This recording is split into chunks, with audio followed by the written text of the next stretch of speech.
Hello viewers, welcome to Anubala's kitchen. இன்றைக்கி நம்ம பார்க்க போகிற டிஷ் வந்து ரவா பொங்கல். ரொம்ப ஈஸியாக செய்யக்கூடிய ஆனால் ரொம்ப டேஸ்டியான டிஷ்ஷு. ஃபஸ்ட்டு நம்ம இதுக்கு வந்து ஒரு 1/2 கப் பாசிப்பருப்பு எடுத்துக்கலாம். பாசிப்பருப்புன்னா ஹிந்தியில் மூங் தால், இங்கிலீஷில் க்ரீன் கிராம் தால். நல்லா வாஷ் பண்ணிக்கணும். 1 to 2 டைம்ஸ் நல்லா வாஷ் பண்ணி அந்த தண்ணியை ட்ரெயின் பண்ணிவிடுங்க. தண்ணியை நல்லா வடித்து விட்டுருங்க. இப்போது இந்த 1/2 கப்பு பாசிப்பருப்புக்கு ஒரு 3/4 கப் அளவு தண்ணி எடுத்துக்கணும். இதில் கொஞ்சம் மஞ்சப்பொடி சேர்த்துக்கலாம். ஒரு 1/8 டீஸ்பூன் நான் ஆட் பண்ணுறேன். இப்போ வந்து நம்ம இதை ப்ரெஷர் குக்கரில் வச்சு 3 சத்தம் விடணும். நல்ல பாசிப்பருப்பு குழஞ்சி வெந்து வரணும்.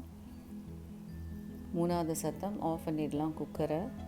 இப்போ 1 கப் ரவை ஆட் பண்ணுறேன். நான் ஒரு உருளி யூஸ் பண்ணுறேன். Any heavy bottom pan use பண்ணலாம் நீங்கள். நல்ல ரவை வந்து சூடாகணும், அவ்வளோதான். செவக்க வறுக்கணும். ரவை உப்புமாக்கு வறுக்கிற மாதிரி வறுக்க வேண்டாம். ஜஸ்ட்டு வார்ம் ஆனால் போதும். ரவையும் அப்போ தான் நல்லா குழஞ்சி வெந்து வரும்.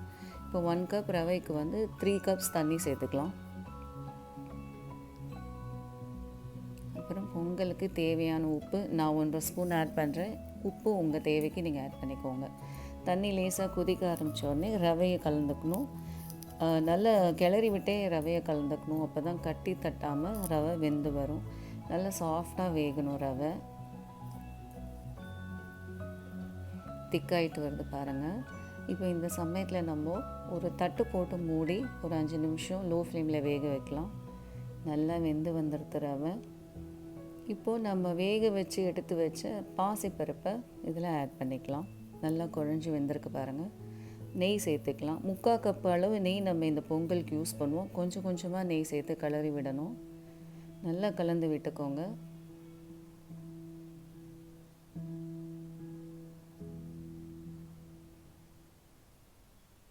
இன்னும் கொஞ்சம் நெய் இப்போ சேர்த்துக்கணும்.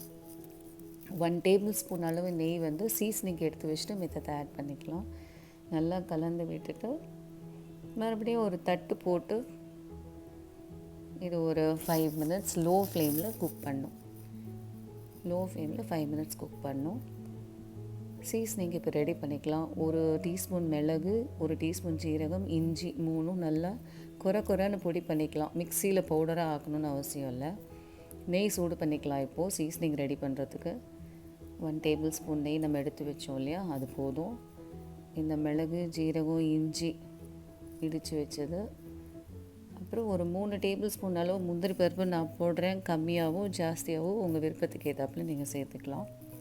அடுத்தது ஒரு 1/2 டீஸ்பூன் பெருங்காயம், அசஃபுட்டீடா, கருவேப்பிலை நல்லா கிறிஸ்பாகணும். முந்திரி பருப்பு நல்லா கோல்டன் ப்ரௌன் ஆகணும். அந்த அளவுக்கு நீங்கள் குக் பண்ணிக்கோங்க. இந்த சீசனிங்கை வந்து பொங்கலில் சேர்த்துக்கோங்க. இந்த சீசனிங் ரொம்ப முக்கியம். மிளகு, ஜீரகம், இஞ்சி, பெருங்காயம் இது எல்லாமே ரொம்ப முக்கியம். பொங்கல் வந்து ரொம்ப ஹெவி டிஷ். நெய்யும் நிறையா இருக்குது, பருப்பும் நிறையா இருக்குது. ஸோ இந்த seasoning is very very important for digestion. நல்லா கலந்து விட்டுக்கோங்க. சுட சுட ரவா பொங்கல் ரெடி.